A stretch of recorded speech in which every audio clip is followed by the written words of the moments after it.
La Cafetera es un programa de radio que se financia gracias a las aportaciones de los oyentes. Si te gusta el periodismo que defiende y sientes que te acompaña, hazte mecenas y ayúdanos. Infórmate en radiocable.com/mecenas. Gracias por vuestro compromiso con la diversidad. Cada día me siento muy orgulloso de ser uno de vuestros mecenas. Gracias Radio Cable, gracias María, Ainhoa y a toda la resistencia. Un gran abrazo para Pilar.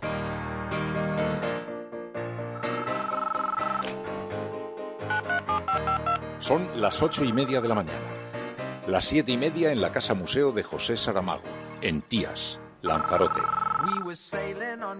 Buenos días, mundo. ¿Quieres un café? La Cafetera. Dirige Fernando Berlín. En el programa La Cafetera de Radio Cable. Una entrevista en Radio Cable. Durante 20 minutos en Radio Cable y dice todo lo que van a escuchar. Mañana en La Cafetera de Radio Cable. Radio Cable, que ha conseguido una auténtica primicia, ha entrevistado esta mañana y ha conseguido situar esa entrevista y lo que le ha dicho en los titulares. Con María Navarro y Pilar de la Peña. He called himself a wartime president. What happened? Now it's almost July, and it seems like our wartime president has surrendered. Estos funcionarios vinculados estrechamente al movimiento al socialismo, conjuntamente los señores Evo Morales, Gabriela Montaño, Andrónico Rodríguez, Carlos Romero Bonifaz, estaban complotando y estaban queriendo hacerse de recursos públicos. Acusaciones siempre vamos a tener. Y las cosas que nos irán diciendo. Miren ustedes, cuando yo llegué a Bolivia, lo primero que he encontrado es un policía que me estaba esperando para una orden judicial para que venga a declarar a la fiscalía, como usted sabe.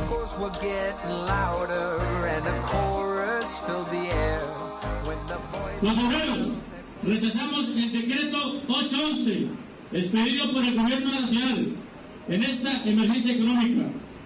Este decreto abre el camino para privatizar empresas que cotizan en bolsa como ISA y Ecopetrol.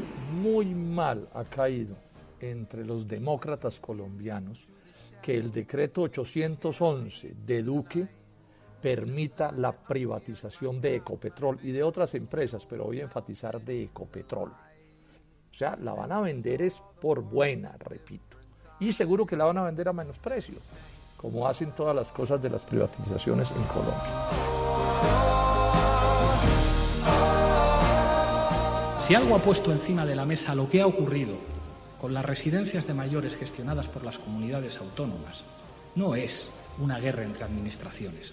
Es lo que ha significado el proceso de privatización, los 7.000 millones de euros de recortes en sanidad, los 5.000 millones de recortes en dependencias que hizo el gobierno del Partido Popular, el 75% de residencias privadas, que el 23% estén en manos de fondos buitres y algunas en manos de corruptos como Enrique Ortiz o José Luis Ulibarri. Que hace 15 años que España se convirtió en uno de los primeros países del mundo en legalizar el matrimonio igualitario, el matrimonio entre personas del mismo sexo. Recuerdan ustedes que fue entonces, hace 15 años, cuando nuestro país dio un paso de gigante regulando un derecho que, aunque algunos auguraban en ese momento que se iba a romper la sociedad, lo único que produjo ruptura fue de los prejuicios que albergaban algunos miembros de la sociedad.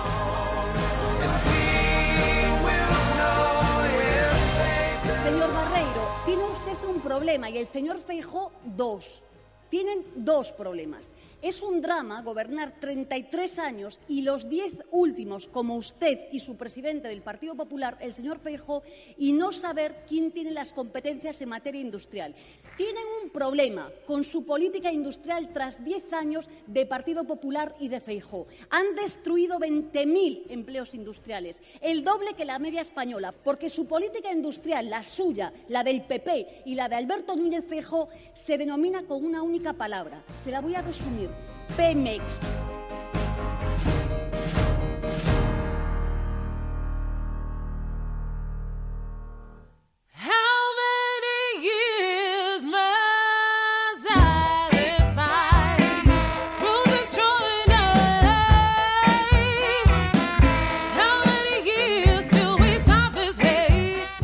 quizás se han destapado como dos extraordinarios políticos en esta crisis donde han conseguido sacar la cabeza a pesar de la grandísima tensión que se ha estado viviendo Salvador Illa y también Yolanda Díaz, que se han convertido en los protagonistas en las últimas horas en las redes sociales. Han tenido una gran viralidad esta última intervención de Yolanda Díaz en Galicia, en plena campaña electoral, y está teniendo un gran protagonismo. Es verdad que ha conseguido, despertar un gran interés. María Navarro, muy buenos días.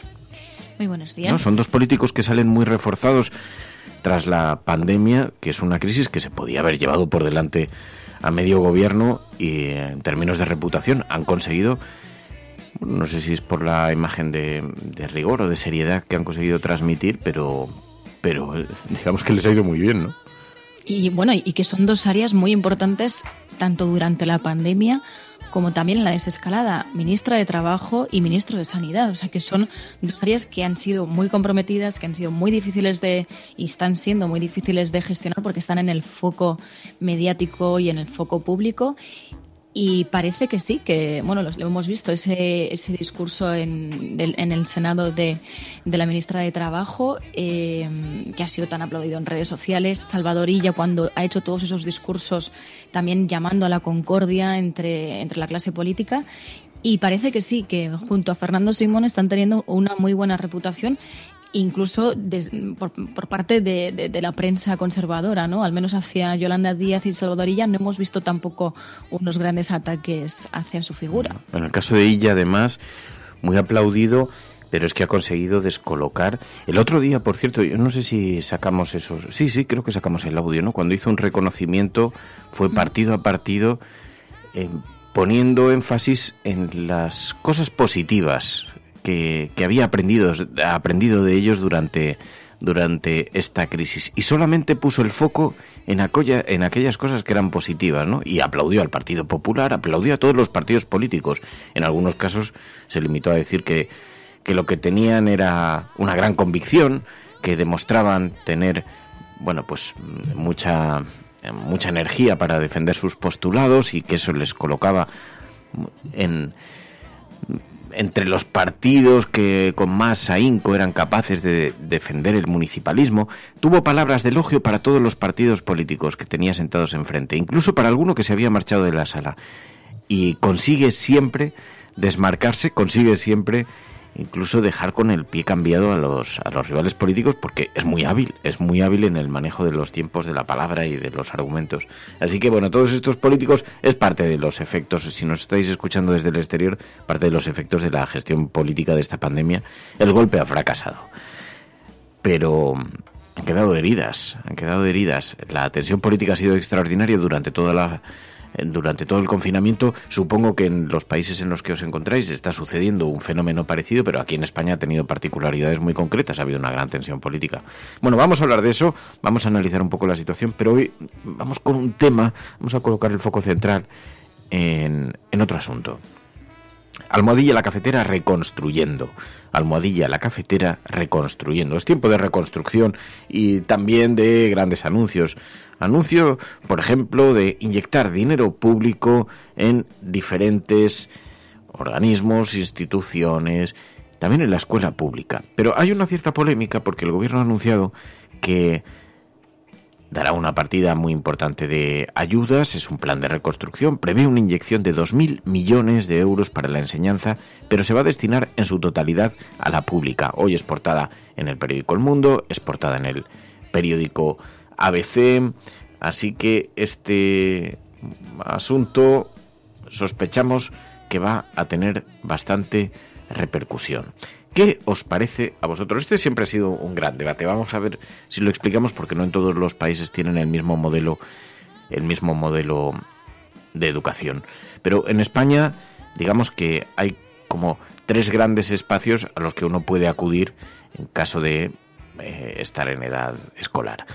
O bien la educación pública, que está financiada al 100% por el Estado, teóricamente tendría que tener representación en todo el país, en prácticamente todos los barrios, en todos los lugares. ¿Qué es lo que pasa? Que está bastante saturada. Y ahí aparece un modelo intermedio que se conoce como la educación educación concertada, que recibe dinero público que tiene un pequeño coste económico para los padres, pero que está muy implantado en el territorio nacional, en un montón de lugares. Contribuye efectivamente a descargar la educación pública, pero también crea una suerte de educación semiprivada con normativa propia, que tiene algunas obligaciones por parte del Estado, pero que se encuentra en tierra de ambas cosas. Ocupan un gran espacio, muchos de ellos son colegios religiosos, así que ocupan un gran espacio y tienen una gran implantación. Hay quien dice, es que la educación pública no podría sostenerse si desaparecen de pronto los concertados, porque es verdad que han conseguido ocupar una gran parte del territorio y eso ha hecho que la educación pública se retraiga. Bueno, y luego está la educación privada, más elitista, en la que tienen acceso un tipo de familias que tienen recursos suficientes para pagarse el 100% de la educación. Bueno, pues en estos tres territorios se encuentra un poco el debate. ¿Qué es lo que ocurre? Que es verdad que siempre se ha dicho, siempre se ha puesto sobre la mesa de forma un poco positiva el papel que cumplía la educación concertada para oxigenar la saturada educación pública, pero también ha contribuido precisamente a que las instituciones no asuman su responsabilidad dotando de mayores recursos a la educación pública. Así que en este debate que hay ahora salta a las portadas de los periódicos. Es un tema que no es sencillo porque es bastante transversal. Hay muchos padres que llevan a sus hijos a la concertada, o bien por convicciones, o bien porque no les queda más remedio, porque no hay otro tipo de colegio alrededor, y ahora se sienten excluidos por esta dotación de partidas para la educación. Pero no dejan de ser empresas de gestión privada. Así que el debate no es pequeño, probablemente afecta a muchos de los oyentes, muchos de vosotros habréis sido educados en colegios públicos o en colegios concertados o incluso privados, y muchos de vosotros es posible que tengáis a vuestros hijos en cualquiera de estos tres modelos. Así que hay un gran debate. ¿Debe el dinero público cubrir los gastos de un sistema educativo que en ocasiones tiene una normativa, digamos, propia? Por ejemplo, lo hemos visto con materias como la asignatura de religión, o incluso vemos, por ejemplo, como el tipo de actividades que hacen o el tipo de doctrina que imparten, porque muchos de ellos son, como digo, colegios religiosos. Pero más allá de eso, en la libertad de los padres está elegir, estaría bueno. Ahora bien, ¿debe el dinero público financiar estos modelos, aunque sean semi-privados, semi-públicos? ¿Qué os parece a vosotros? Vamos a intentar mantener este debate de forma constructiva, de forma inteligente, sin descalificaciones, sin entrar en territorios embarrados. ¿Qué os parece a vosotros? Almohadilla, la cafetera reconstruyendo. Almohadilla, la cafetera reconstruyendo. Vamos a intentar sacar alguna conclusión inteligente sobre esto. Es verdad que el debate puede que tenga lugar a partir de hoy, porque este plan se va a presentar. Es un proyecto para paliar los efectos del COVID en la educación y va a destinar previsiblemente solamente fondos a la escuela pública. Y algunos dicen, esto reitera su ataque a la educación especial con la excusa de evitar la segregación sociocultural. Bueno, en esto se enredan mucho la prensa conservadora, que se siente afectada por esto. Pero más allá de eso, nos interesa abrir un espacio de debate, obtener conclusiones, obtener respuestas que nos permitan también tener respuestas inteligentes a debates complejos. Esto es La Cafetera. Si lo estás escuchando, eres La Resistencia y no estás sola. ¿Tú qué es lo que opinas?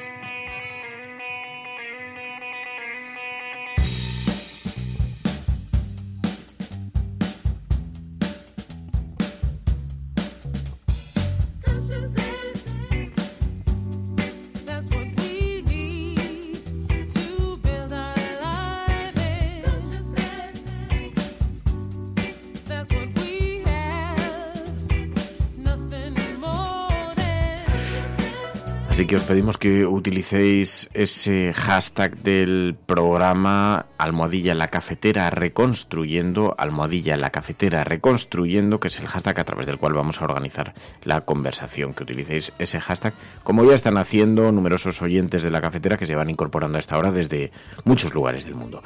Bueno, numerosos oyentes como Chucho que habla, como Profe Enmascarado, Cristian Rosselló, Javi Folio, La Lola, Mauro, Elisa María, dice, la educación concertada es que normalmente es católica, así que así no tenemos posibilidad en la pública. Traga religión, dice Elisa María. Bueno, es parte del debate en efecto, Chucho que habla dice, no solo es el dinero, que ya diferencia entre familias, son también las condiciones laborales que en la concertada suelen ser peores para profesores y demás.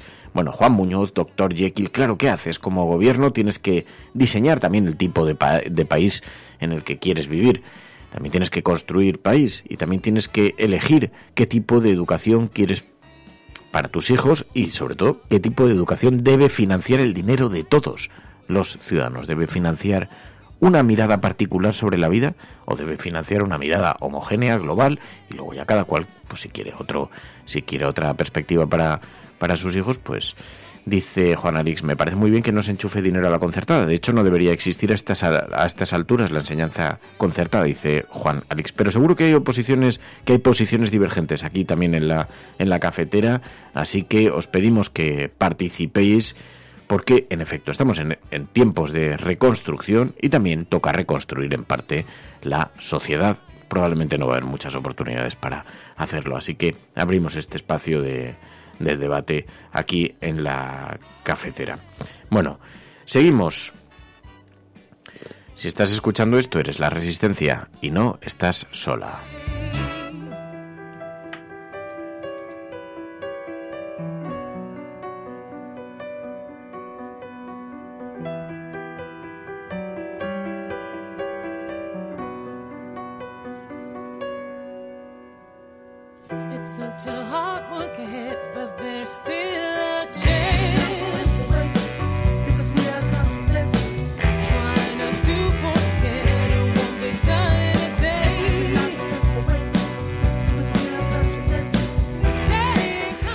Bueno, así que os pedimos que participéis. Ya sabéis que tenemos numerosos canales para participar en el programa. El teléfono 627-002-002, 627-002-002. Es el WhatsApp del programa donde podéis dejar vuestras notas de audio. Simplemente hay que pulsar el microfonito y ahí podéis dejar vuestra nota de audio. Ese icono que tiene un micrófono, lo pulsas, nos dejas un mensajito de unos 30 segundos y así podemos escuchar vuestras opiniones de viva voz. Porque hay muchas posturas. Aquí dice Juan, ya va siendo hora de apostar por fortalecer la educación pública, ir acabando con el modelo concertado.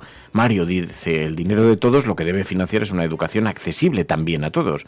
Gaspar dice, y de paso la religión debería desaparecer de la educación porque son ámbitos diferentes. También Galgo dice, es más, la religión debería enseñarla para quien quiera fuera de horario escolar. Como recuerda Juan, la educación concertada se instituyó en un momento en el que la red pública no podía cubrir la demanda. Se supone que esto debería haber sido una solución provisional, pero la perversión vino cuando se decidió apostar por ese modelo con carácter permanente. Así que luego hay posiciones diferentes, porque Mario Bravo dice, claro, yo no me opongo a la educación privada como no me opongo a la existencia de otro tipo de empresas, pero reforzar la pública creo que supone reforzar la igualdad de oportunidades y por tanto la salud democrática.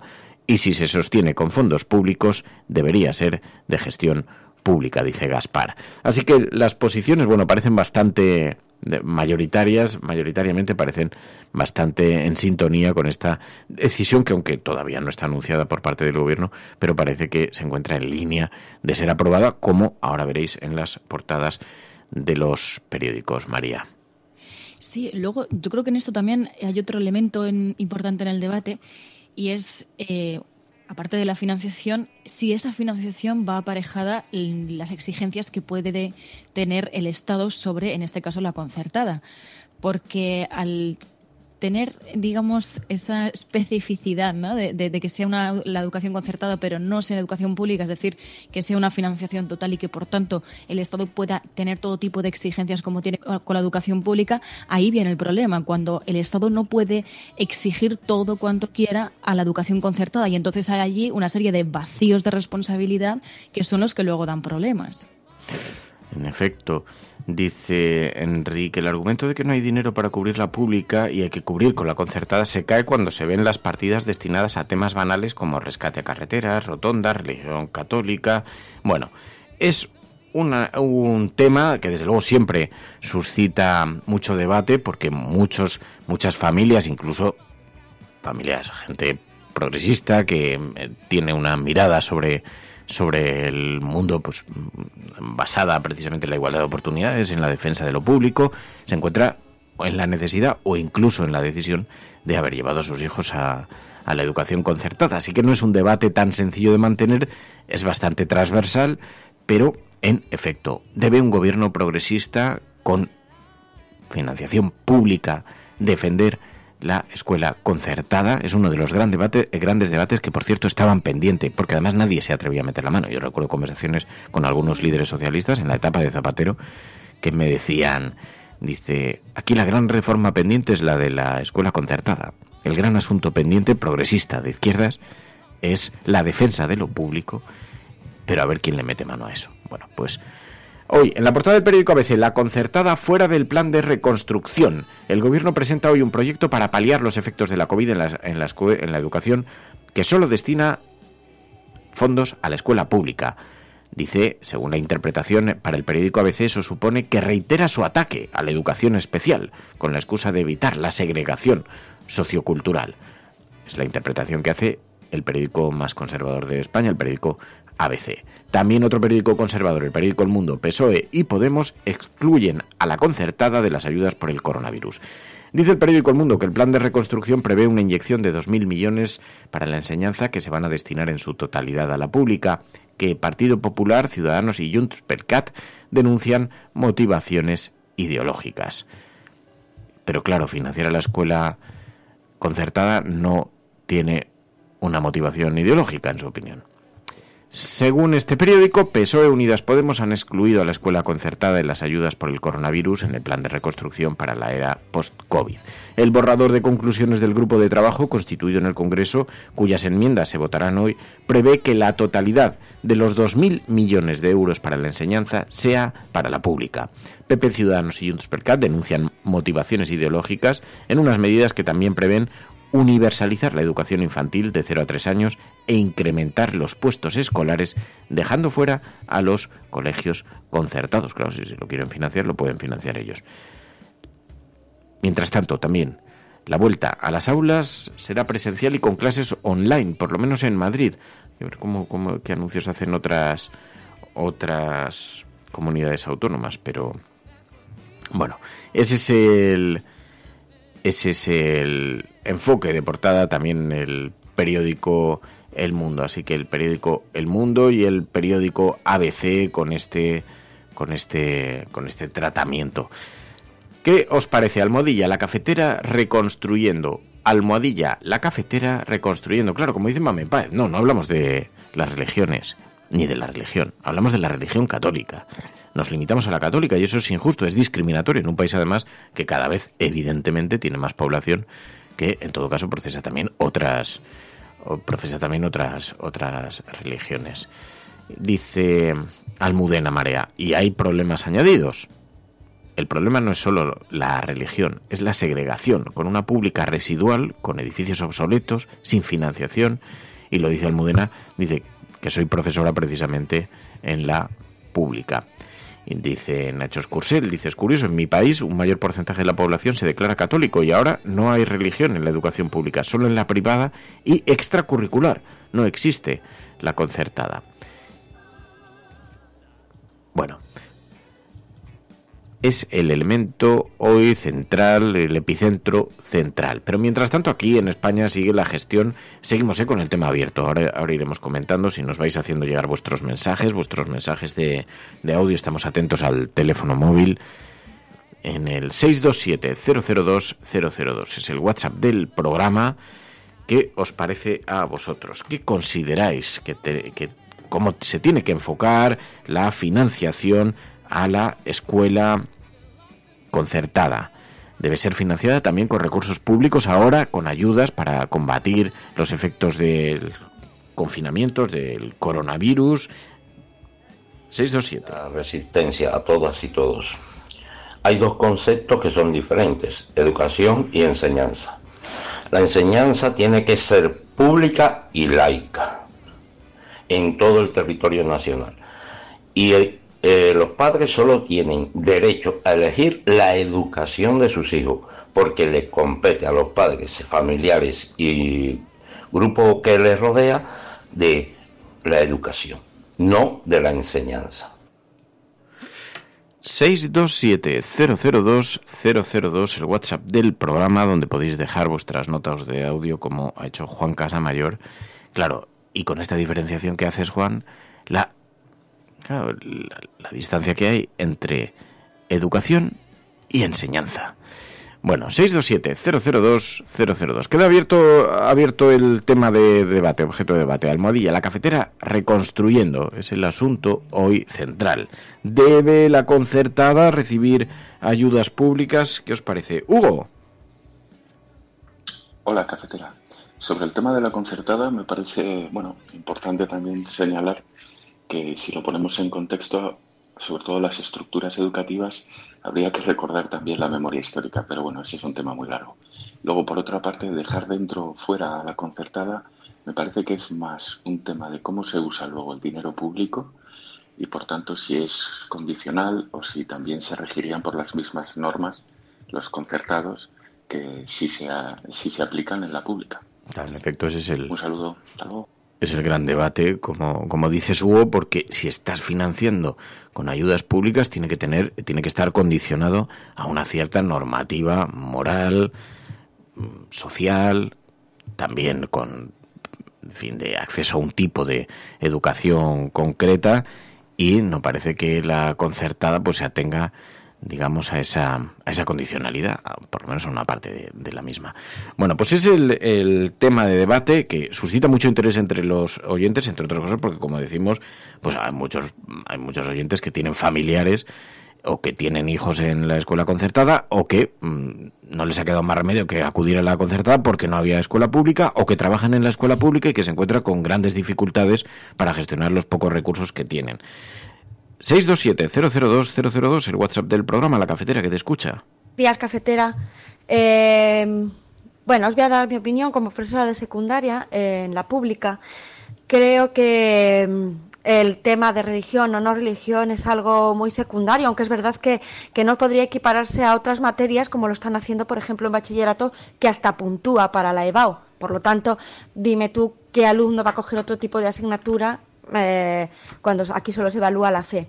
Pero bueno, aparte de eso, creo que es necesario reforzar el sistema educativo público. ¿Por qué? Porque el sistema educativo público, a diferencia del concertado, lo que hace también es atender a una diversidad educativa en la que el alumnado necesita unas necesidades específicas, y para eso necesitamos material humano, y como no tengamos alumnado y presupuesto, no nos lo da la administración.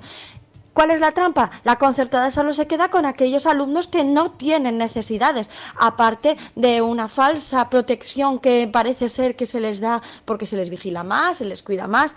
En los institutos públicos hay un seguimiento, hay un contacto con las familias. De hecho, hay un trabajo detrás ingente que muchas veces no es reconocido.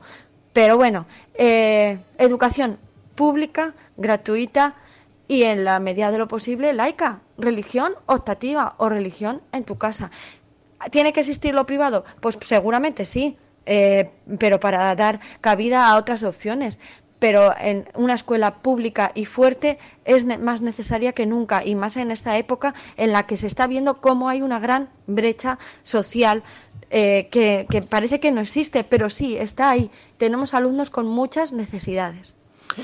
Pues en efecto, como dice Teresa, además desde la experiencia que le da ser profesora en la educación pública, pues el modelo probablemente tiene que existir, evidentemente tiene que convivir. Habrá gente que, por la razón que sea, pues pueda decidir llevar a sus hijos a un colegio privado, pero la cuestión es cómo defendemos el modelo de lo público, cómo lo enriquecemos y cómo hacemos que goce de la suficiente calidad para que huir de la pública no sea una alternativa a tener que buscarlo. De todas formas, os voy a contar.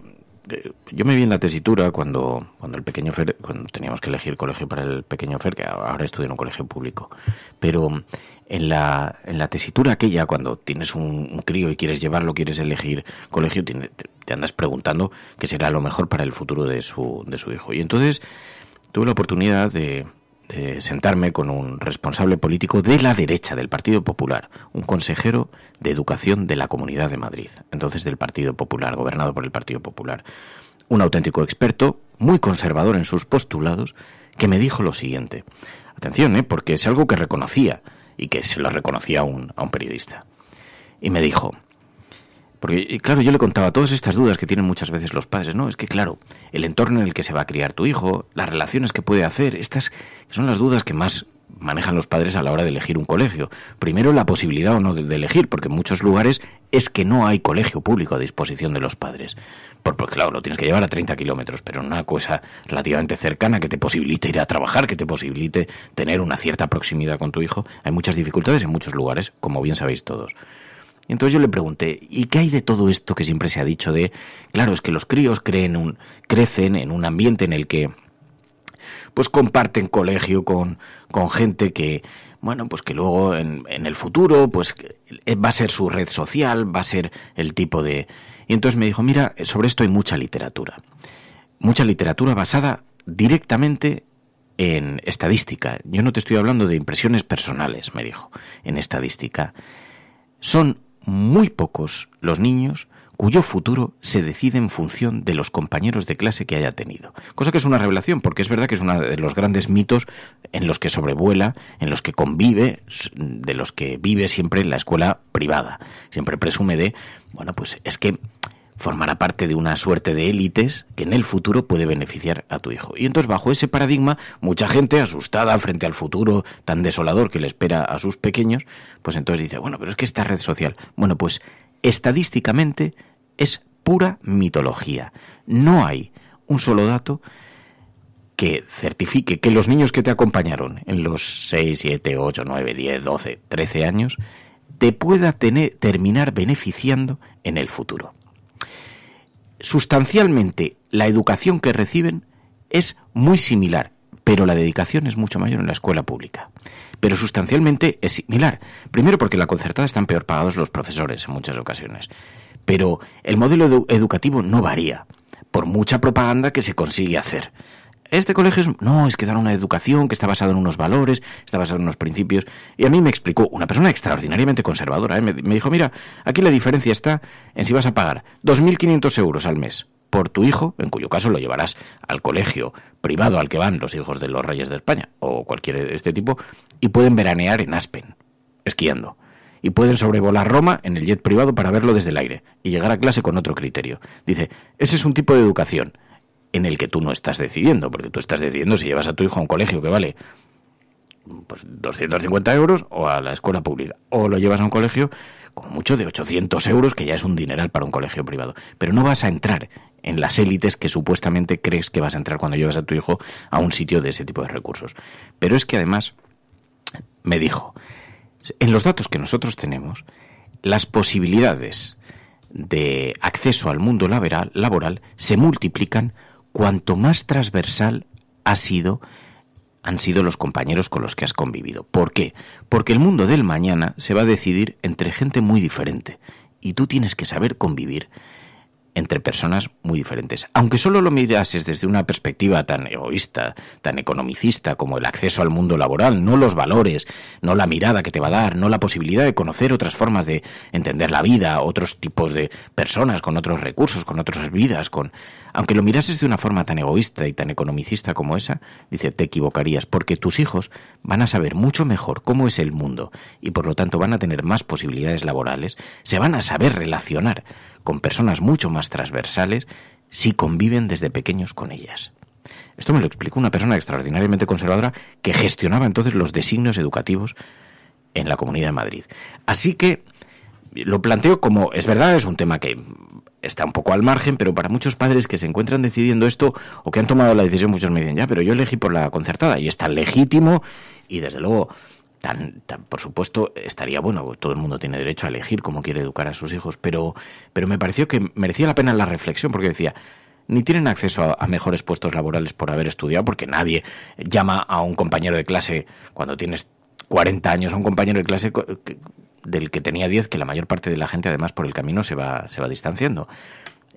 Y nadie se fía, oye, no, es que yo fui a tu colegio, ¿te acuerdas? Cuando tenía 10 años, entonces ahora te pido ayuda para este acceso al mundo laboral, para que me hagas ejecutivo en tu compañía. Y es verdad, te nombran consejero delegado. El que piense esto está completamente enajenado. Esto no ocurre. Pero es que además no es que lo diga yo, es que no ocurre estadísticamente. Y me decía, pero además es que en el mundo de hoy, que el mundo es global, que es comercialmente global, donde tienes que tu mercado es el mundo árabe, el mundo asiático, el mundo tal. Tendrán más oportunidades aquellas personas que conozcan mejor esas culturas, incluso interrelacionándose con ellos desde pequeños. Así que hasta desde una visión economicista, no porque vayan a obtener mejor visión del mundo, más global, más conectada con la realidad con la que les va a tocar convivir cuando sean adultos, incluso desde una perspectiva economicista, que mucha gente se maneja en esos territorios, hasta en eso no tiene sentido apostar por una educación que no sea la inclusiva y la pública.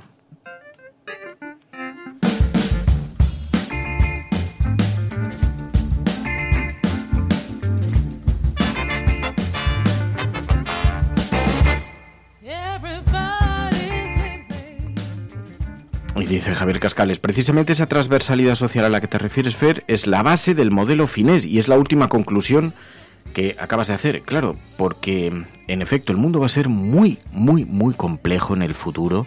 Ahora es verdad que la pandemia lo ha alterado todo y parece que la movilidad, la globalización, todo esto queda aparentemente trastocado. ¿Para cuánto tiempo? Veremos a ver. Pero en todo caso, en efecto, a la educación a la que puede aspirar la clase media, que es una educación que podría estar entre lo público y lo concertado y quizá un modelo privado, pero pequeñito, a la educación a la que puedes aspirar, me dijo a mí, dice, no hay una sola diferencia. Una sola diferencia. Otra cosa, como digo, es, yo conocí al hijo de un presidente de una gran compañía tecnológica que me decía que había llevado a su hijo a ver Roma desde el aire. Que qué bonito era Europa porque habían podido ver Roma desde el aire en su jet privado. Y entonces, ¿cómo no iba a aprender su hijo así? Claro, nos ha jodido, le enseñas. Pero tú puedes aspirar a eso. ¿Se va a ir a jugar tus hijos con los hijos del Club Bilderberg a la nieve en Aspen el fin de semana, comprar a París y volver? Dice, como tú no vas a estar en esos círculos, es una falsa creencia pensar que porque es tu vecino de barrio, tu hijo va a tener más oportunidades laborales porque no se va a relacionar con niños más transversales cuyos padres tienen profesiones de lo más diversa.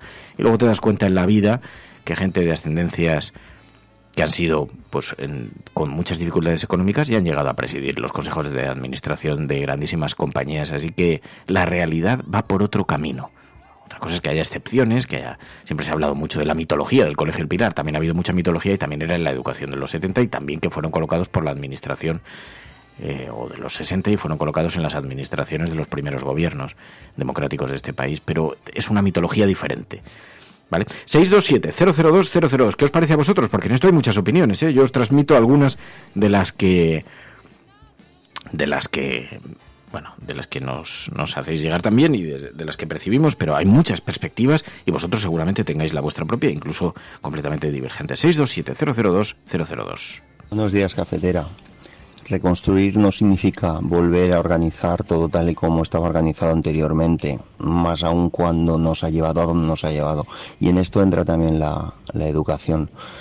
Reconstruir la educación no significa volver a tener el mismo modelo anterior. La educación concertada ha sido un freno, realmente si lo miramos fríamente ha sido un freno al desarrollo de la pública. Y lo que necesitamos es un desarrollo de una educación pública, gratuita, laica y de gran calidad. Pues como dice Salvador, es una de las necesidades morales de un país. También es verdad, como dice Carlos en el chat, dice, bueno, pero no se puede meter a todos los colegios concertados en el mismo saco porque hay algunos que incluso a duras penas llegan a fin de mes y tienen dificultades económicas y en efecto nunca nada en el mundo de los adultos es blanco o negro ni es tan sencillo. En efecto también hay otras consideraciones. Lisardo, 627-002-002, ¿qué os parece a vosotros? Los conciertos educativos comenzaron en la época de Adolfo Suárez y fueron potenciados en la época de Felipe González, porque no había suficientes plazas educativas en la escuela pública para el baby boom que venía de los niños que habían nacido en la época de los 70.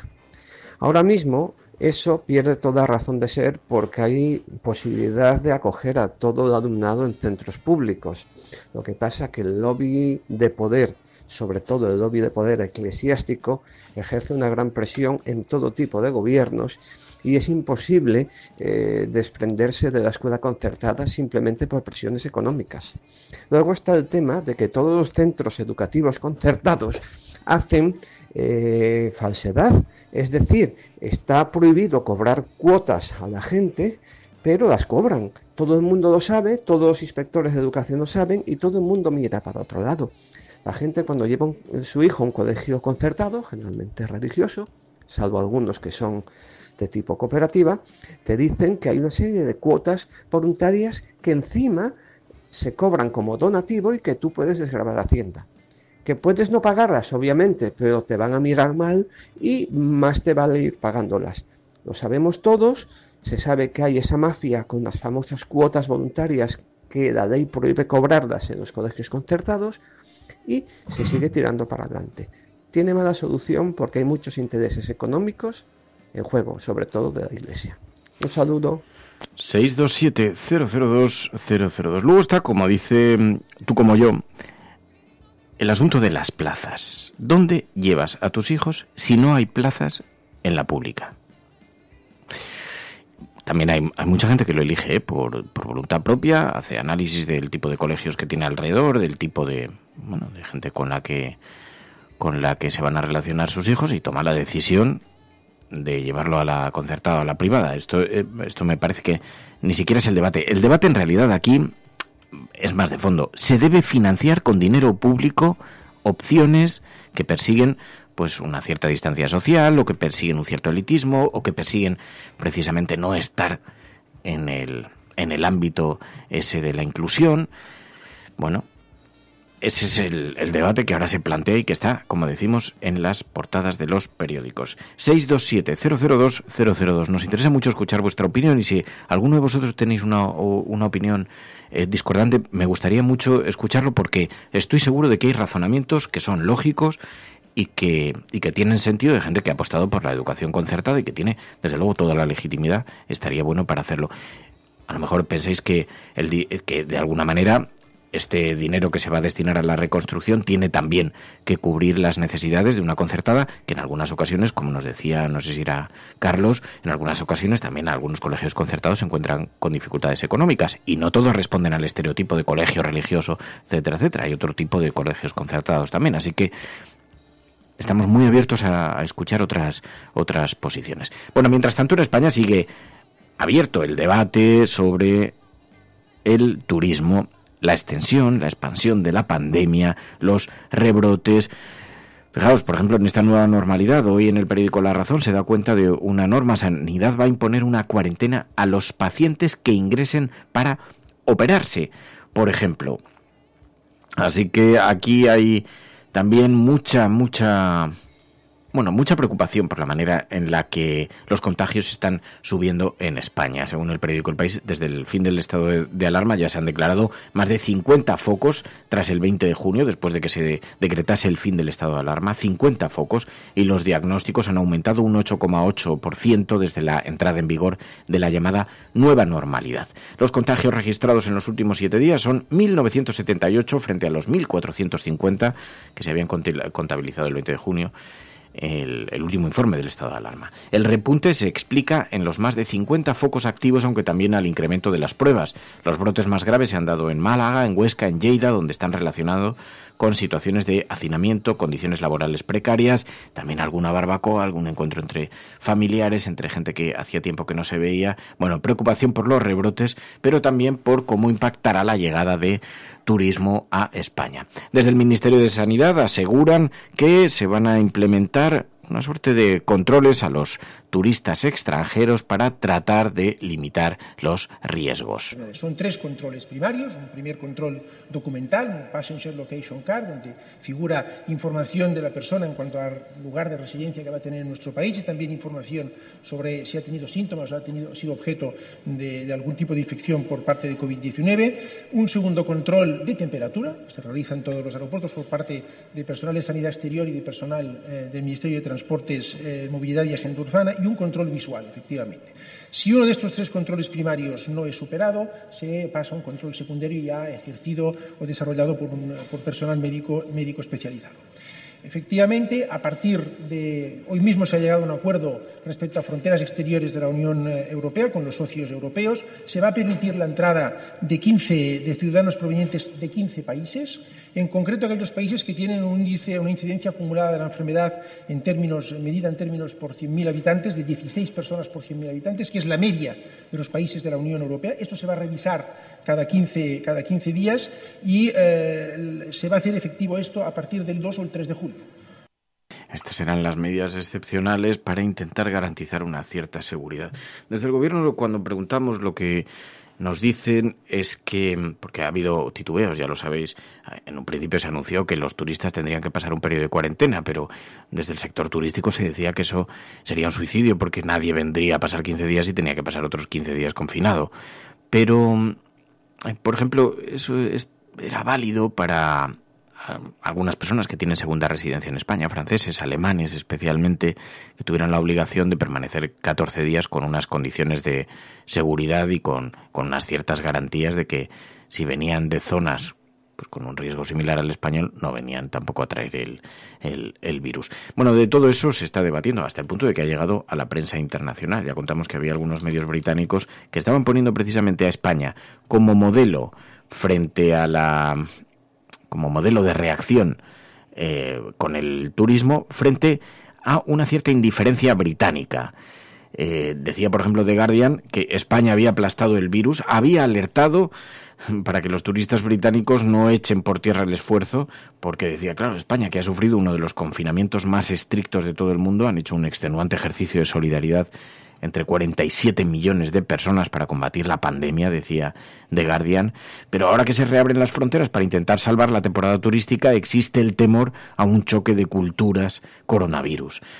Por ejemplo, a que los visitantes británicos y de otros lugares echen por tierra ese duro trabajo si no cumplen las normas. Esto lo decía Giles Tremlett, el corresponsal, que tiene una columna de opinión en el diario británico, es analista, ha sido corresponsal de The Guardian, ahora hace de analista, y publicaba esta columna hablando precisamente de la manera en la que España ha reaccionado y la preocupación que hay a que el turismo pueda poner en peligro el combate contra la pandemia. Pero es que además, si vemos, por ejemplo, la fotografía de las playas de Benidorm, que han sido parceladas, donde hay que pedir turno, donde se está intentando evitar la masificación, en contraste con las fotografías de playas en el Reino Unido que están llenas, saturadísimas de personas, donde no se está respetando ningún tipo de distancia de seguridad, bueno, da la impresión de que a lo mejor no lo hemos hecho tan mal. Pero yo cuando preguntaba al gobierno decía, hombre, habéis titubeado, porque esto de pedir la cuarentena para turistas da la impresión de que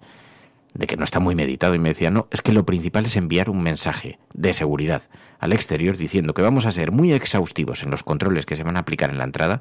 Por lo tanto, que si hay alguien que se encuentra, bueno, o bien con coronavirus, o bien con síntomas, o bien no se encuentra especialmente bien, que se lo piense muy mucho antes de intentar ingresar en el país, o que sepa que va a tener que pasar un proceso de tal. Y también hay que enviar un mensaje de seguridad y de confianza a los turistas en el exterior, porque España es un país que ha sido el epicentro del coronavirus en la prensa global. De manera que tenemos que ser muy firmes en el anuncio de que vamos a controlar muy mucho esto, porque hay que dar un mensaje de seguridad también a los que vienen diciendo, oiga, que usted no se va a contagiar por poner el pie en España, porque estamos siendo extraordinariamente cautos con el acceso de los turistas a nuestro país. Así que se pretendía enviar un mensaje de seguridad también. Bueno, ayer el ministro Illa explicaba cuáles son las condiciones para acceder al país, y este es uno de los elementos precisamente que están en la actualidad, porque todos sabemos que ahora empieza la temporada de turismo y nadie sabe muy bien cómo va a afectar tanto a la expansión del coronavirus como a la seguridad de los ciudadanos. Bueno, mientras tanto, la polémica política. Ayer vimos a Iglesias reprochando a Vox tanta posición crítica sobre las ayudas económicas, sobre los impulsos económicos. Escuchen. Si algo ha puesto encima de la mesa lo que ha ocurrido con las residencias de mayores gestionadas por las comunidades autónomas, no es una guerra entre administraciones.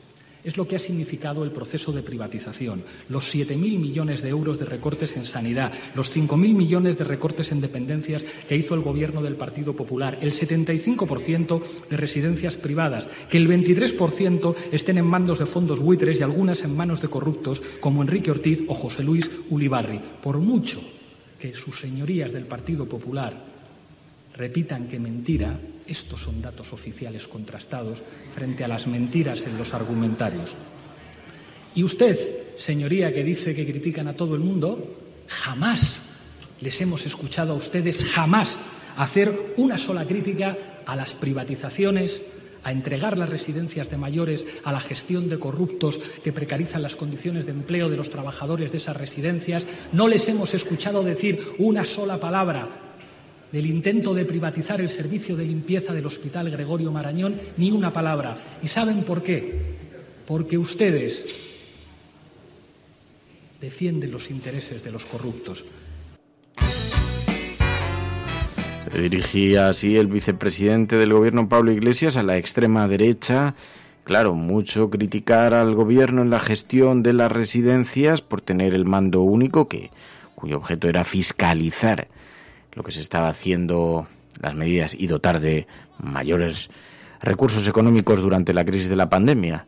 Pero mucho criticar al gobierno, pero ¿cuándo han criticado desde la derecha y de la extrema derecha las privatizaciones? Ellos que han sido el motor precisamente de las mismas, ellos que han sido precisamente los que ponían el marco ideológico para posibilitar el adelgazamiento del sistema público, también en materia de asistencia para los mayores.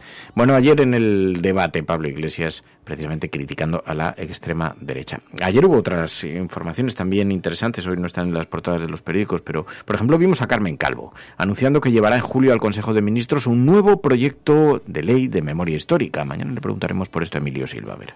Estamos ultimando con la FEM un plan de exhumación en todo el territorio muy importante, con derivación de fondos públicos para que a través de los ayuntamientos podamos exhumar y devolver a los familiares con identificación a sus familiares y la paz y el respeto y el perdón que corresponde a estas víctimas.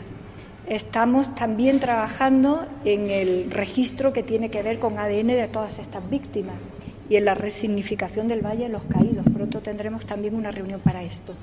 Y si todo va bien, no empezará el mes de agosto sin que el Consejo de Ministros haya dado luz verde al proyecto de reforma que yo voy a llevar, pues espero que en 2-3 semanas como mucho.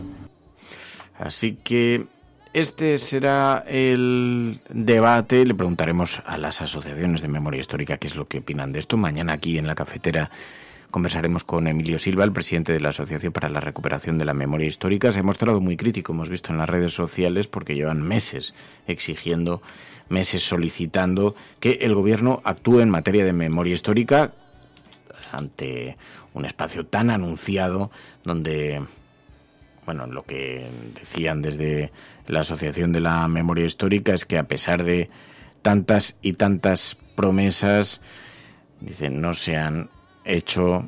Decía, por ejemplo, Emilio Silva, usted ha puesto en su ministerio las competencias en materias de memoria histórica. ¿Se puede saber qué ha hecho en sus 5 meses de existencia en la Secretaría de Estado de Memoria Democrática? Porque los hijos y las hijas de los desaparecidos están muriendo, son muy mayores.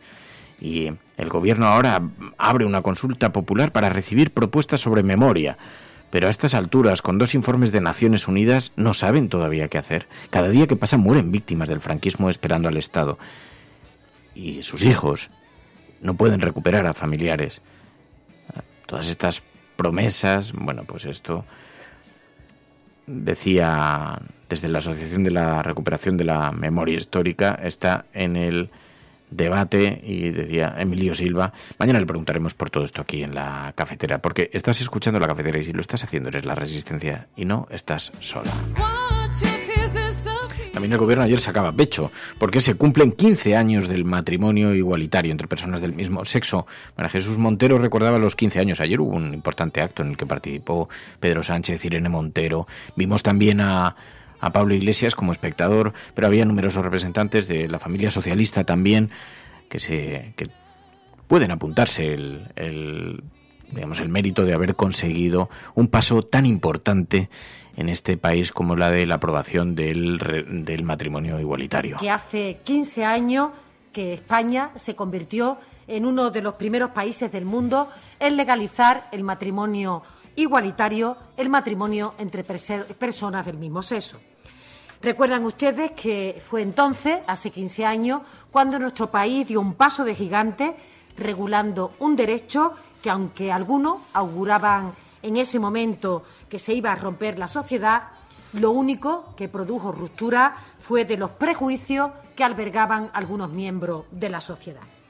La realidad es que antes y ahora estamos avanzando como sociedad, avanzamos para unir, para hacernos más respetuosos, más tolerantes y más libres.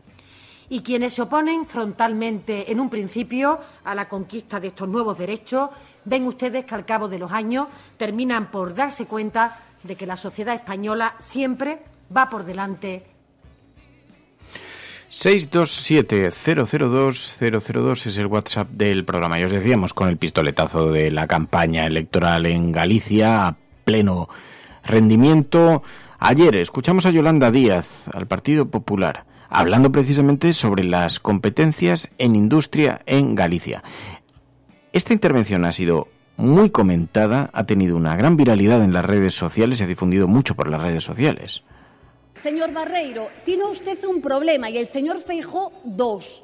Tienen dos problemas. Es un drama gobernar 33 años y los 10 últimos, como usted y su presidente del Partido Popular, el señor Feijóo, y no saber quién tiene las competencias en materia industrial, que según dice nuestro Estatuto de Autonomía, artículo 30, en materia industrial son competencias exclusivas de la Xunta de Galicia, señor Barreiro. Es un poco de vergüenza que usted, con la experiencia que tiene, venga a hacer hoy aquí esta pregunta. Pero le digo más, señor Barreiro, le digo más. ¿Sabe quién tiene la competencia en materia laboral en relación al ERTE o al ERE de San Cibriao en Alcoa? Se lo digo yo, el Real Decreto 1483 del 2012 de 29 de octubre. ¿Sabe de quién es, señor Barreiro? Del señor Feijóo, de la Xunta de Galicia. Señor Barreiro, pónganse a trabajar, dejen de marear la perdiz. Le digo más, señor Barreiro. Tienen un problema con su política industrial tras 10 años de Partido Popular y de Feijóo. Han destruido 20.000 empleos industriales, el doble que la media española. Podía haber aprovechado, señor Barreiro, para explicarnos por qué pasa esto en mi país y en el suyo, que se llama Galicia. Díganos por qué, señor Barreiro, se lo voy a decir yo. Porque su política industrial, la suya, la del PP y la de Alberto Núñez Feijóo, se denomina con una única palabra. Se la voy a resumir: Pemex. ¿Se acuerda, señor Barreiro? ¿Se acuerda de aquella paralización en los medios públicos para en directo decirnos a los gallegos y las gallegas, faltando a la verdad, que iban a construir 20 buques en el astillero de Barreras? ¿Se acuerda cómo terminó esto, señor Barreiros? Con una gran estafa, con un negocio fallido. Y acabó, señor Barreiro, con todos los directivos de Pemex en la cárcel. Esos son los negocios de Alberto Núñez Feijóo y del Partido Popular en Galicia.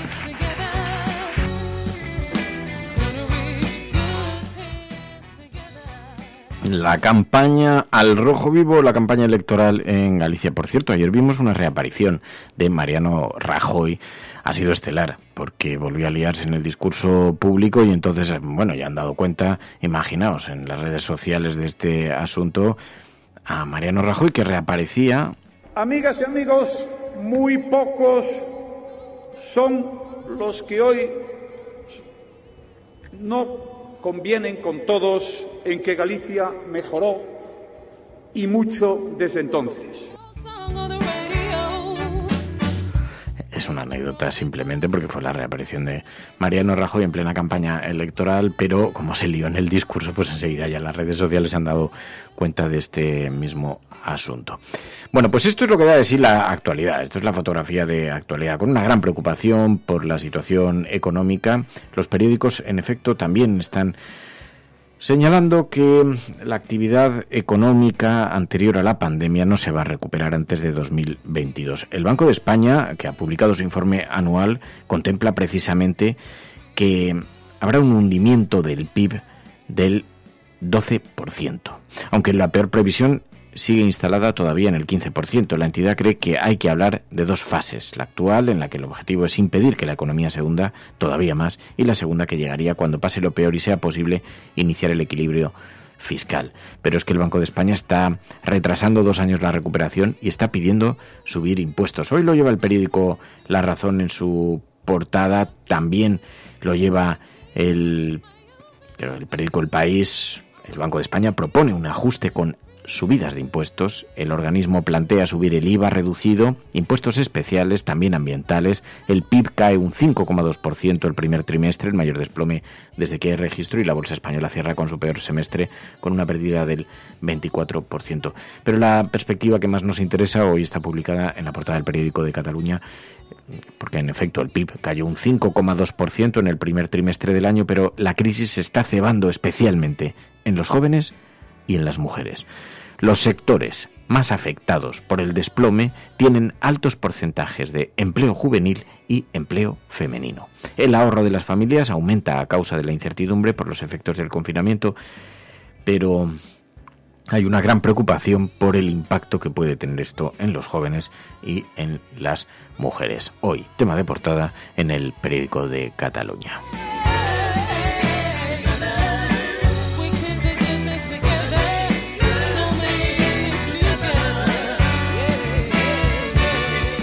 Make America safe again. Ante Dios Todopoderoso, Venezuela. Por ahí hay un payaso. Lo primero que tiene que hacer o tenía que hacer es convocar a elecciones. Esas caritas del domingo. Lo que vamos a disfrutar el domingo con los progres. Me taché a Podemos de populista. Ahí me equivoqué. Pero el Partido Popular sí que tiene que tener credibilidad para hablar de corrupción, porque es nuestra seña de identidad. Y aprovecho la ocasión para invitarte a que acudas al acto de presentación de Vox en Barcelona. Pues este jueves, no sé si estaré yo, pero alguien de Ciudadanos seguro que acude, porque la cordialidad, de verdad, o sea, no es porque estemos, la gente que nos conoce fuera del plató sabe que esto ha sido siempre así. El cielo no se toma por consenso, el cielo se toma por asalto. Yes, we can. Yes, we did. Vamos a proceder a la exhumación de los restos del dictador Franco del Valle de los Caídos. El enemigo es Daesh, el terrorismo yihadista. Más allá de la agenda setting está la agenda de los oyentes de la cafetera. Buenos días, cafeteros. Buenos días, cafetera. Buenos días, mundo. Creo que la revolución dicen que será feminista o no será, y yo apunto, además, que será ecologista o no será. Hagamos que se nos oiga. Hagamos que se nos conozca. Buenos días, Resistencia. Buenos días, cafetera. Buenos días, Resistencia. Os hablo desde Atenas, donde vivo y trabajo desde hace más de 3 años, cuando empezó la mal llamada crisis de los refugiados. Buenos días, cafetera. Buenos días, cafeteros. Muy buenos días, Resistencia. Os saludo desde Miami. Tu colaboración es importante. Ayúdanos retuiteando la dirección de este programa. radiocable.com. Pues hablando precisamente de las consecuencias que va a tener en el mundo laboral y bueno, y también a nivel social la crisis que estamos viviendo, alertaba la propia Organización Internacional del Trabajo. Además ha sido bastante comentado y debatido en redes sociales. Una de las conclusiones del último informe de la Organización Internacional del Trabajo alerta de que la pandemia amenaza los avances en igualdad en el mundo laboral y del impacto que va a tener especialmente en las mujeres. Recordaban que a nivel global la gran mayoría de los trabajadores del mundo, el 93%, sigue viviendo en países con algún tipo de confinamiento. En concreto, pues también hablaban de las Américas, de las restricciones que están viviendo ahora mismo. Planteaban 2 escenarios. Por un lado, el escenario pesimista, hablaban de que asumían una segunda ola de la pandemia y también del regreso de las restricciones y que esto podría provocar un descenso de las horas de trabajo. Pero también hablaban de un escenario optimista, asumían que las actividades de los trabajadores y trabajadoras se reanudarán rápidamente y la pérdida de horas de trabajo disminuirá. Pero sobre el impacto de las mujeres que decíamos, hacen especial hincapié. Este último observatorio, este último informe de la OIT, alerta de que las mujeres han sido afectadas de manera desproporcionada por la pandemia y existe el riesgo de que los pocos progresos en igualdad de género de las últimas décadas se lleguen a perder y que se incrementen las desigualdades de género en el trabajo. ¿A qué se debe este impacto sobre las mujeres? Bueno, pues está relacionado, decían, con su sobrerepresentación en los sectores más afectados por la crisis, como la hostelería, la restauración, el comercio y la industria manufacturera. A nivel mundial, el 40% de las mujeres empleadas trabaja en los 4 sectores más afectados. De hecho, el propio director general de la OIT decía que la próxima semana han convocado una cumbre mundial sobre la COVID y el mundo del trabajo virtual de alto nivel para poner en práctica, decían, una recuperación con alto coeficiente de empleo que sea inclusiva, equitativa y sostenible, y haciendo especial hincapié en estas desigualdades que se pueden ver agravadas por la crisis. Además, veíamos también, como comentabas, el Banco de España alertaba de un repunte de la desigualdad en el caso de España por el impacto de la pandemia, de cómo la crisis se iba a cebar con las mujeres y también con las personas menores de 35 años. Hablaba de ese repunte de la desigualdad en los próximos trimestres y, ojo, pedía continuar con medidas como el nuevo ingreso mínimo vital, medidas de protección social. Defendían que medidas de apoyo a los colectivos más afectados van a ser muy necesarias ahora mismo.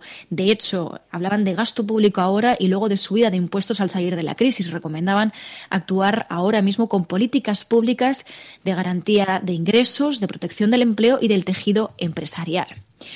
Y en otro orden de cosas, también nos hacíais llegar una campaña. Como sabéis, ayer fue el Día de las Redes Sociales y Naciones Unidas lanzó una campaña contra la desinformación en redes sociales.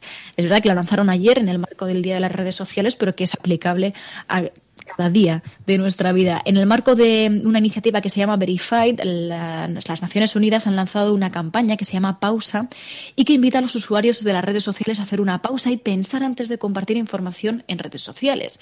La idea es que ese momento de reflexión sirva para rechazar esos contenidos falsos que nada tienen que ver, decían, con la ciencia o con los hechos demostrados, porque decían que una de las formas en que la desinformación se propaga es la forma en que la gente la comparte. Por eso insisten en que solo compartamos contenido confiable, preciso y basado en la ciencia en redes sociales. Y también apuntaban a plataformas como Facebook o Twitter porque pueden realmente detener la propagación viral de noticias falsas, y expresaban esa preocupación sobre la propagación de noticias falsas, más incluso en contextos tan delicados como el que estamos viviendo. Pero también os pedíais que nos fuésemos hasta Zaldívar. Una tragedia que pronto va a cumplir 5 meses. En Público.es hablaban de ello, hablaban de que a pocos días de que se cumplan 5 meses del derrumbe del vertedero, una plataforma ciudadana reclama dimisiones y convoca una manifestación. Dicen, los 2 trabajadores desaparecidos siguen sin ser localizados. Insistían en eso mismo, en que el 6 de julio se cumplirán 5 meses del derrumbe en el que desaparecieron estos 2 trabajadores, Alberto Sololuce y Joaquín Beltrán, que continúan sin ser localizados, y dicen que tampoco se sabe por qué ocurrió todo esto y, sobre todo, quiénes fueron los auténticos responsables. Por eso, desde la plataforma Zaldívar Argitu piden justicia para los trabajadores desaparecidos y reclaman que se aclare por qué ocurrió ese derrumbe. Y las miradas, de hecho, decían en Público.es, apuntan directamente hacia el gobierno vasco. Y terminando con la agenda, nos vamos hasta Alemania, porque esto ha sido además muy comentado, porque aunque es en el contexto alemán, también es aplicable a una llamada de atención a nivel global. Alemania disolverá parte de sus fuerzas militares para combatir la extrema derecha. La medida ha sido tomada por el gobierno alemán después de varias investigaciones que involucran a algunos miembros de estas fuerzas militares por sus vínculos con organizaciones extremistas y ocultamiento de armamento militar. El último incidente en salpicar a estas fuerzas militares se produjo en mayo, cuando detuvieron a uno de sus miembros que había ocultado explosivos, armas y municiones, parte de ellos sustraídos al ejército, en el jardín de su casa, y se hallaba en posesión de parafernalia nazi. Hablaban también varias informaciones de que la unidad militar de élite alemana, desestabilizada por varios escándalos sobre vínculos de algunos de sus miembros con la extrema derecha, será parcialmente disuelta. De hecho, la ministra de Defensa aseguró: el muro de silencio se está rompiendo, y en octubre volverá a revisarse la situación interna de las compañías restantes de esta unidad. Así que vemos cómo Alemania sigue actuando contra la extrema derecha y sigue siendo muy contundente ante cualquier atisbo de de intento de propagar estas ideas de extrema derecha. Es algo que todos sabemos de algún modo, pero que puede que nadie te haya explicado nunca. Si tú a tu hijo antes de una carrera le dices, te vas a caer, tú no vales para esto, ese niño se va a caer. No hay más opciones, porque le has hecho creer que es posible. Y hay algo que le empuja a cumplir la profecía. Pero si en lugar de eso a ese mismo niño le dices, corre, vuela, no te detengas, y si te caes, aquí estoy para levantarte, ese niño jugará mejor que si nunca le hubieras dicho nada. Hay una responsabilidad ineludible en cómo hablamos, en cómo tratamos a los demás, porque nuestras palabras tienen un poder más grande de lo que nunca hubiéramos imaginado. Cada día tienes la opción de cortar las alas de los demás, hablando del miedo y de la incertidumbre. O puedes dejar que tus palabras les empujen hacia sus metas, confiando en la capacidad infinita que hay dentro de todo ser humano. Se conoce como efecto Pigmalión y funciona en cualquier momento de nuestras vidas.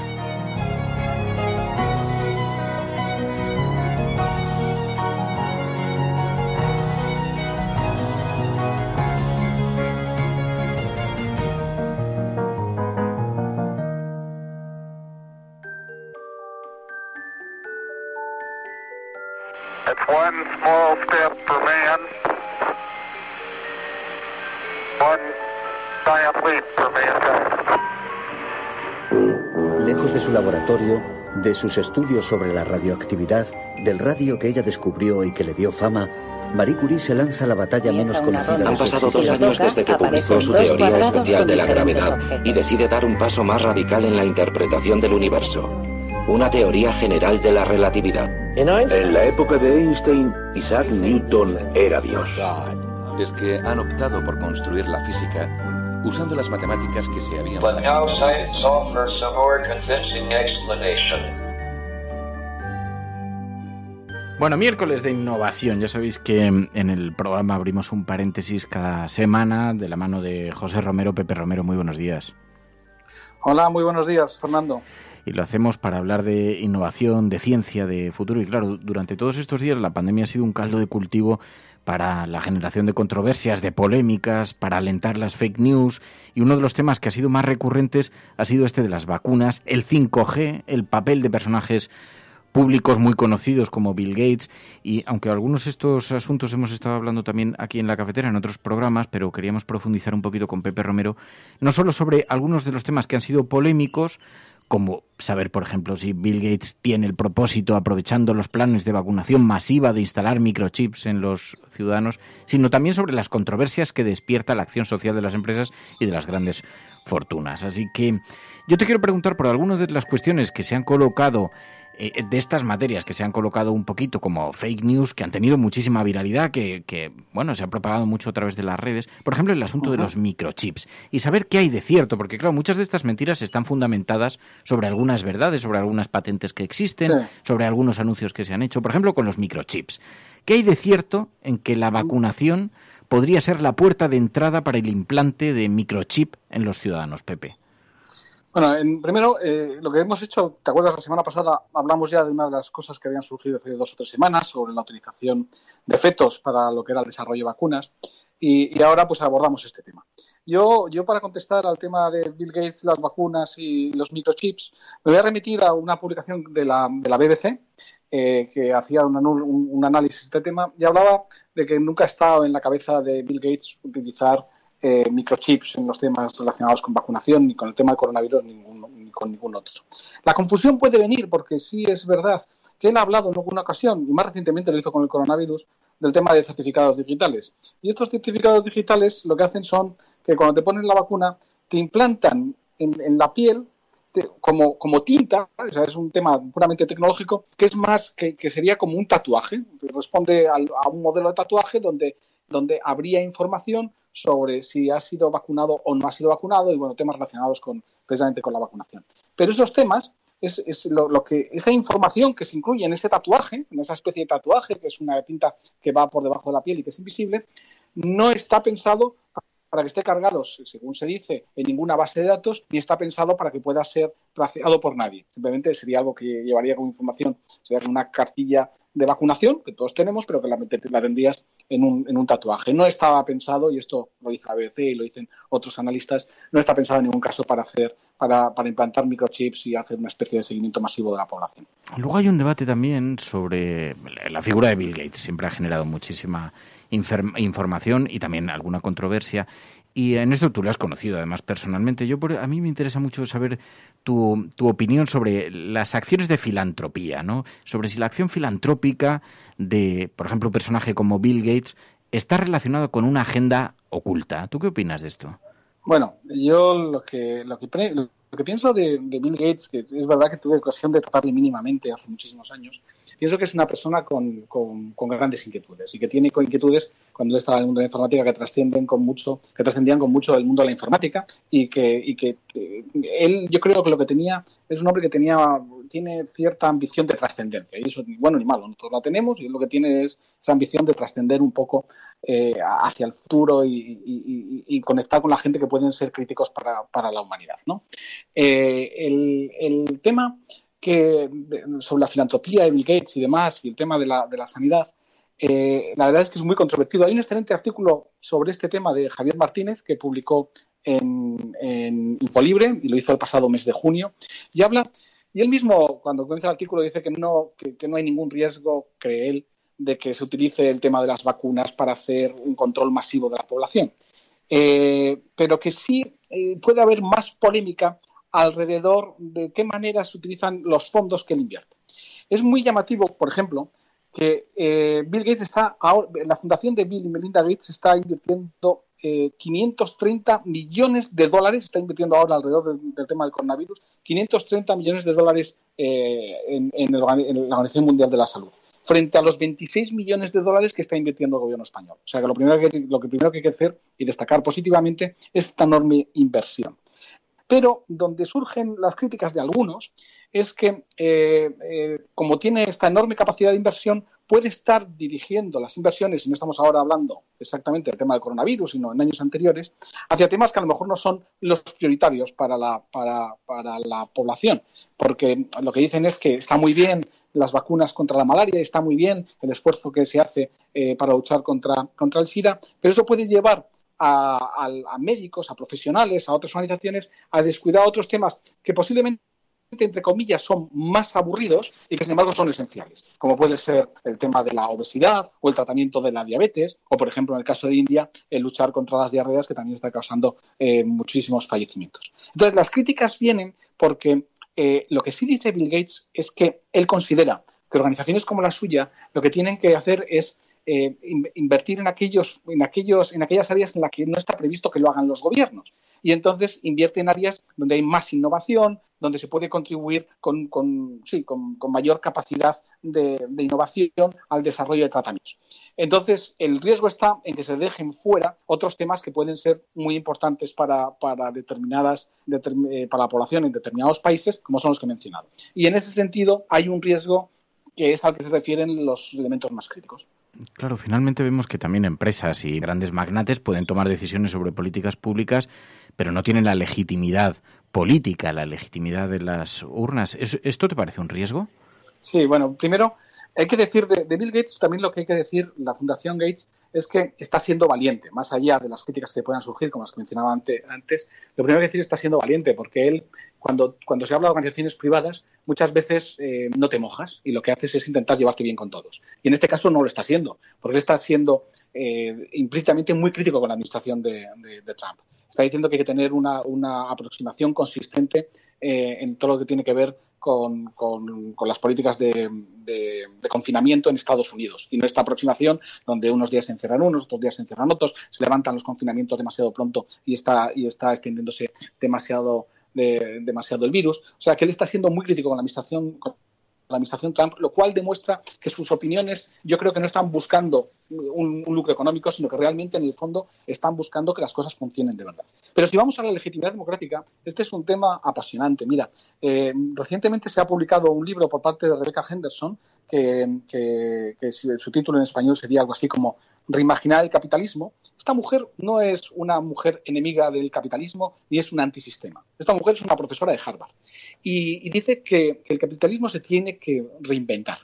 Porque una cosa que tiene que ser prioritario para las organizaciones, para las empresas y para personas como Bill Gates es que las sociedades sean sanas. Y que las sociedades sean sanas quiere decir que las instituciones funcionen de verdad y que los medios sean verdaderamente libres y no dependan de influencias económicas. Entonces ella lo que dice es que realmente si ella fuera una persona con una gran fortuna, más que dedicarse a un tema finalista que puede ser o no una prioridad para la sociedad, se dedicaría a garantizar la fortaleza de la sociedad, invirtiendo precisamente en eso, invirtiendo en la independencia de los medios, invirtiendo, por ejemplo, en Estados Unidos en garantizar que la comunidad afroamericana vota masivamente, porque ahora mismo no hay una democracia real en el sentido de que la abstención de la comunidad afroamericana es enorme. Entonces, garantizando que hay una representación real de la sociedad, consiguiendo que las instituciones funcionen de verdad, porque dice que las sociedades más avanzadas son las que, y también luchando contra la desigualdad en la distribución de la riqueza.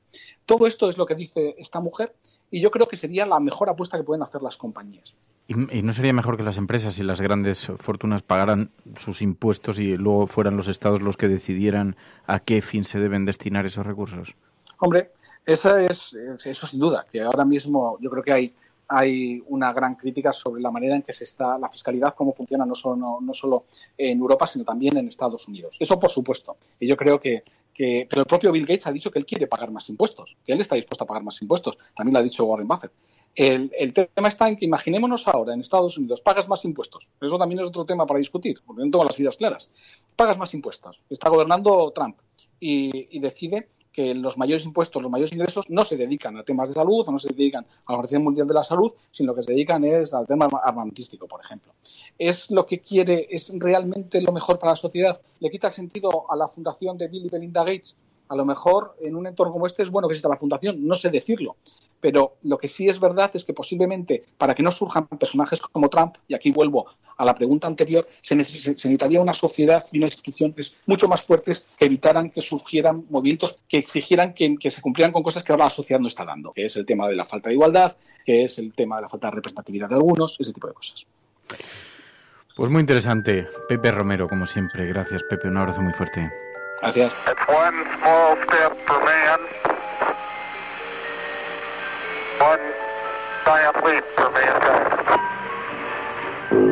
Lejos de su laboratorio, de sus estudios sobre la radioactividad, del radio que ella descubrió y que le dio fama, Marie Curie se lanza a la batalla menos conocida de su existencia. Han pasado 2 años desde que publicó.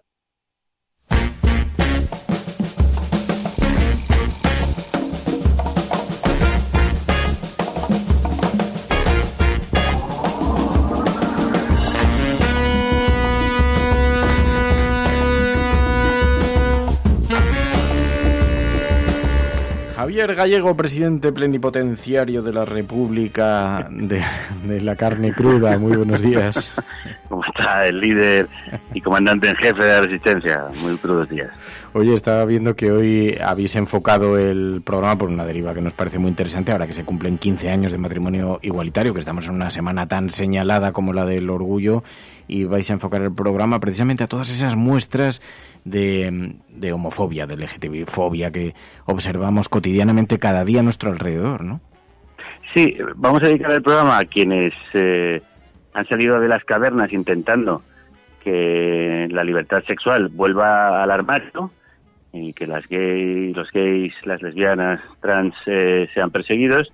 Y vamos también a dedicarle el programa a quienes valientemente han salido de los armarios y han contado lo que son y lo que quieren vivir.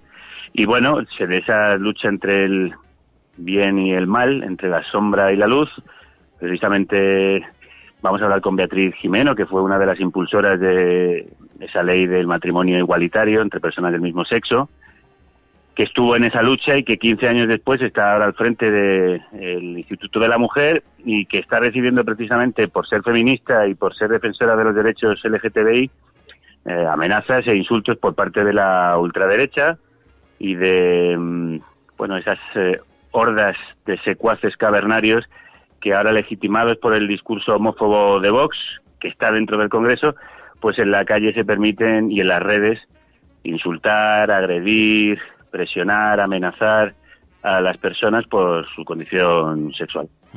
Hablabas de la complicidad, de hecho, de algunos partidos políticos de la extrema derecha, de la complicidad. No, para mí no es solo complicidad, es responsabilidad. Creo que son ellos los que están movilizando precisamente ese discurso del odio, los que están ahora, por ejemplo, persiguiendo las banderas arcoíris en las instituciones, porque hay una sentencia del Tribunal Supremo que impide poner ninguna insignia que no sea oficial.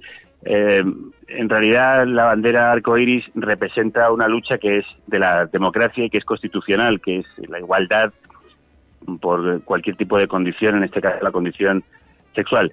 Entonces, en realidad, esa insignia nos representa perfectamente a todos. Me ha gustado mucho la respuesta que ha habido de ingenio por parte de algunas autoridades que han conseguido sortear la prohibición de manera muy ingeniosa.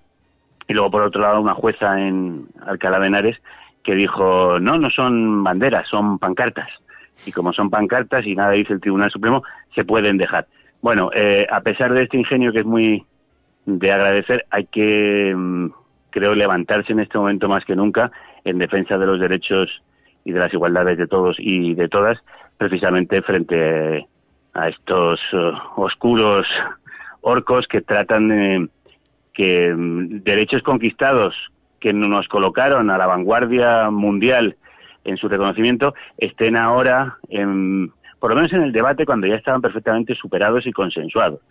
Entonces, creo que es una labor de todos y de todas que ahora mismo nos levantemos en defensa de esos derechos que ya se han conseguido y que ahora mismo no es que estén en peligro, pero sin embargo estamos entrando en debates que ya tuvimos hace 15 años, por no decir antes, ¿no?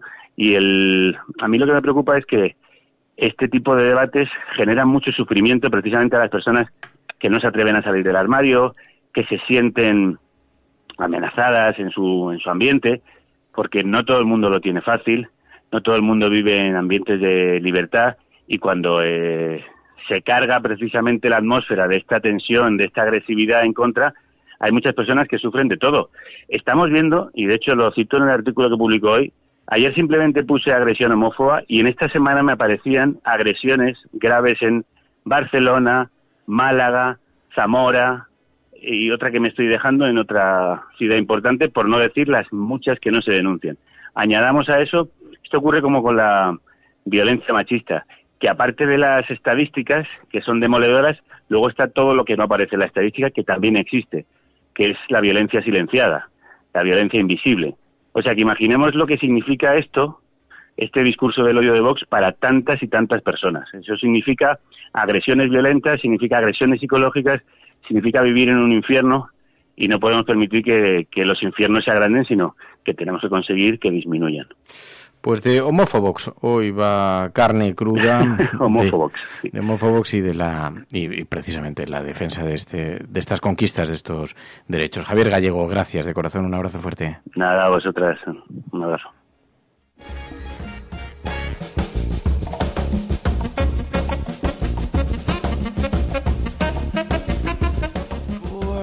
Drift away, speak to my heart, reminding me where I belong. I am not. Buenos días, cafeteros. Desde mi punto de vista, la enseñanza solo puede ser pública. En primer lugar, porque la educación no puede ser un negocio de rentistas. En segundo, porque solo la enseñanza pública garantiza la calidad de los profesores mediante el método de acceso de estos a su puesto de trabajo y además su formación continua. En tercer lugar, porque solo la pública garantiza la igualdad, tanto en la enseñanza como en su evaluación objetiva, y también la atención a la diversidad. Finalmente, la pública es la única garante de la libertad, tanto del docente como del alumno. Un abrazo a todos. Pues en efecto, el debate está muy candente, como lo demuestra el hecho de que habéis enviado numerosísimas intervenciones, numerosísimas opiniones a través de las redes sociales y, como decía Francisco, también es la defensa de la igualdad de oportunidades. 627-002-002. ¿Qué os parece a vosotros, Carlos?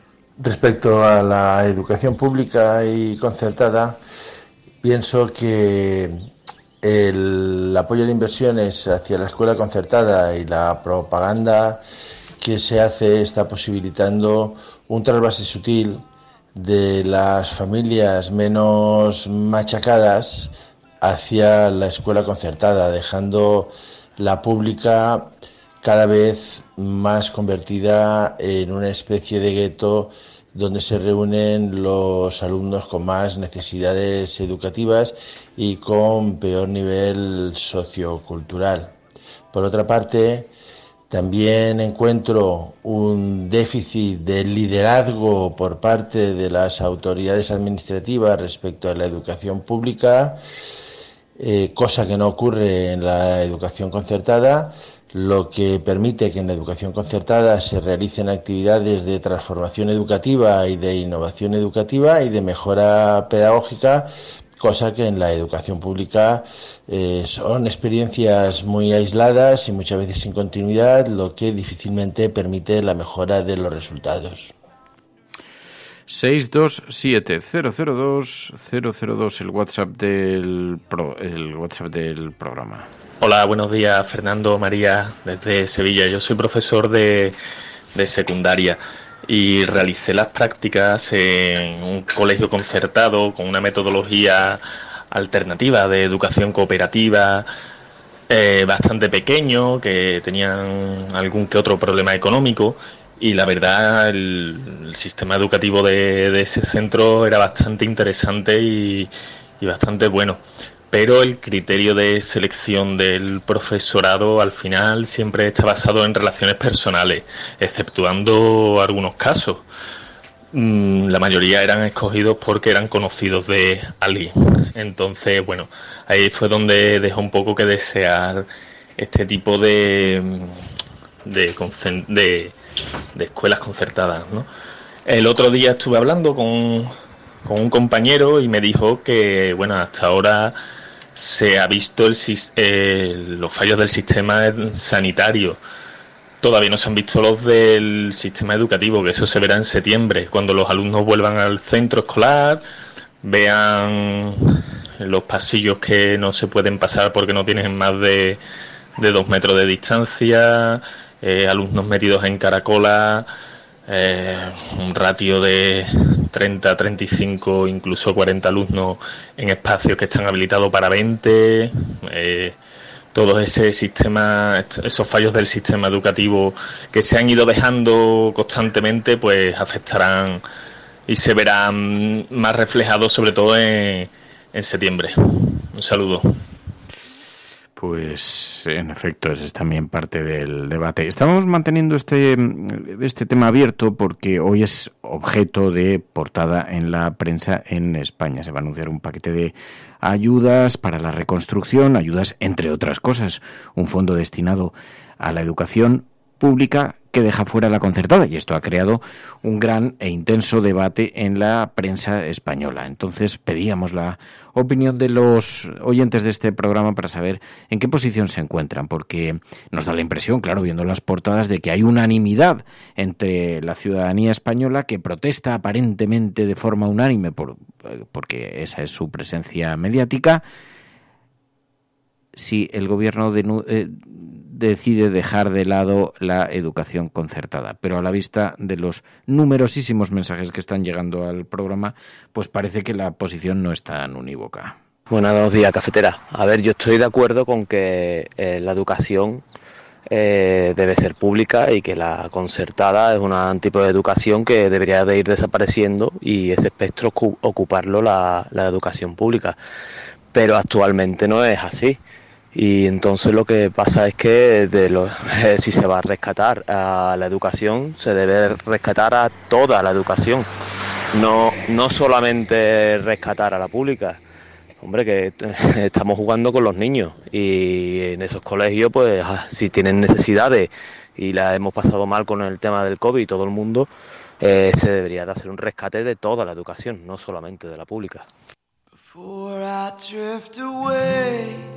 Bueno, claro, porque igualmente, legítimamente, también padres que tienen a sus hijos en la educación concertada y colegios que se encuentran en dificultades económicas, porque como decía antes un oyente, también claro, esto demuestra este mensaje, Rafa, en el que en parte estoy de acuerdo también, y lo escucho con mucha atención, porque demuestra también que este es un asunto que tiene muchas más aristas de lo que parece. Hace un rato alguien decía también en el chat del programa, decía, bueno, cuidado porque algunos colegios están viéndose en serias dificultades. ¿Qué hacemos con esos colegios en la entrada del nuevo curso? Porque tienen decenas de alumnos.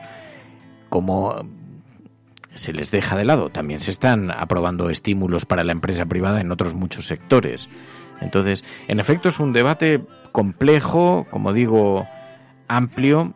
Hay diferentes posiciones, algunas posiciones son muy claras en el principio de la defensa de la educación pública, pero en una situación como esta, que se va a anunciar este paquete de medidas, bueno, pues nos interesa también mucho vuestra posición. Dice Jorge, pues, bueno, educación tanto concertada como privada más bien parecen elitistas. No parece correcto que se financie la privada o la concertada con dinero público. De hecho, lo suyo es que se fomentara únicamente la pública, que es la única que garantiza que todos somos iguales, tanto el más rico como el más pobre, en el acceso a las oportunidades, como dice Jorge.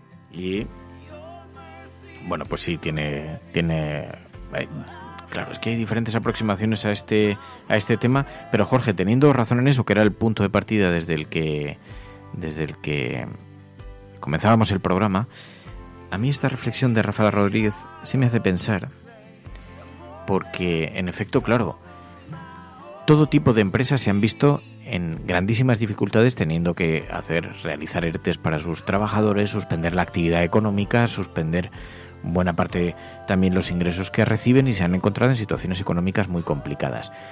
Para muchas empresas privadas y para muchos sectores privados se han anunciado ayudas públicas. ¿Se va a quedar el de la educación fuera? ¿Solo para la pública? ¿Qué hacemos con todos esos estudiantes a los que pueden verse afectados? Porque a lo mejor hay algún colegio que tiene que cerrar porque no es capaz de mantener las condiciones económicas, ¿no? Así que el debate, bueno, entra en otros territorios también de una cierta complejidad, demostrando que, en efecto, en el mundo de los adultos las cosas no siempre son blancas o negras, sino que también tiene perfiles que comentar. María. Sí, bueno, yo creo que tiene que ver también si la concertada va a ser una cuestión temporal, que era con lo que había nacido, ¿no? Que era además con lo que empezábamos el programa, explicando eso mismo, ¿no? Que la educación concertada se planteó como un elemento temporal, un elemento para solucionar en ese momento un problema que había en ese momento.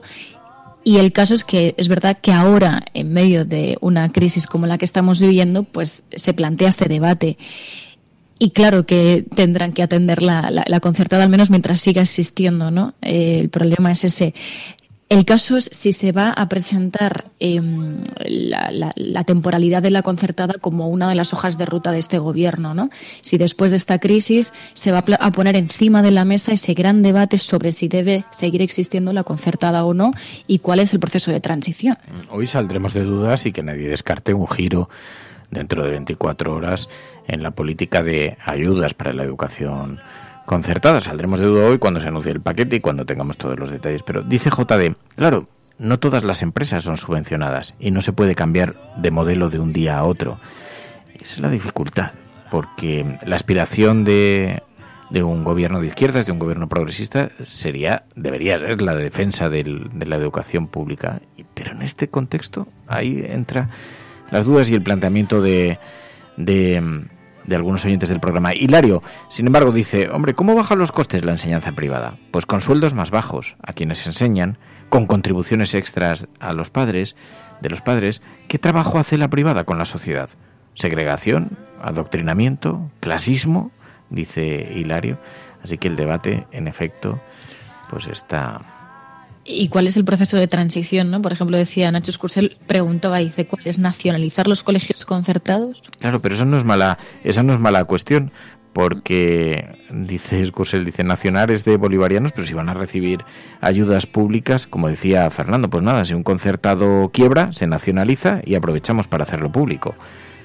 Claro que eso, en un país como España, con la tensión y la crispación, a mí no me sorprendería que eso en algunos países de Europa del Norte lo hiciesen sin pestañear.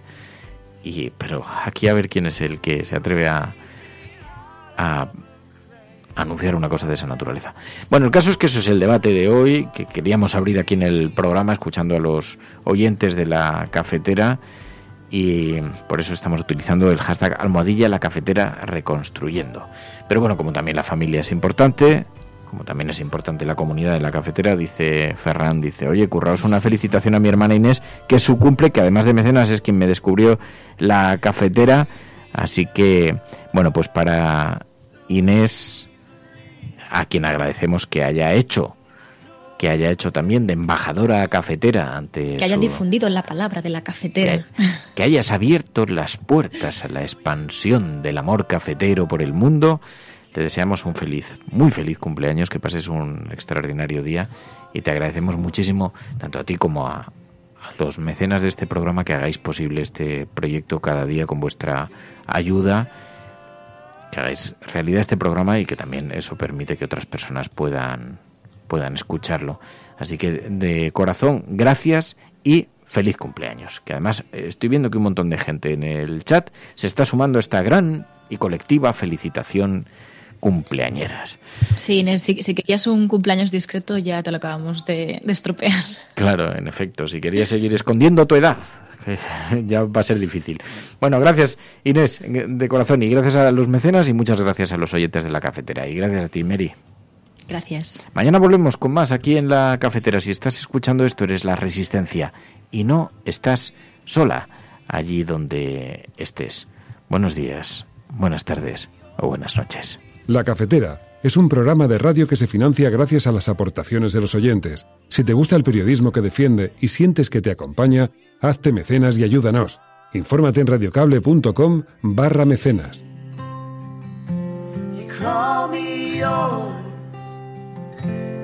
Call me free.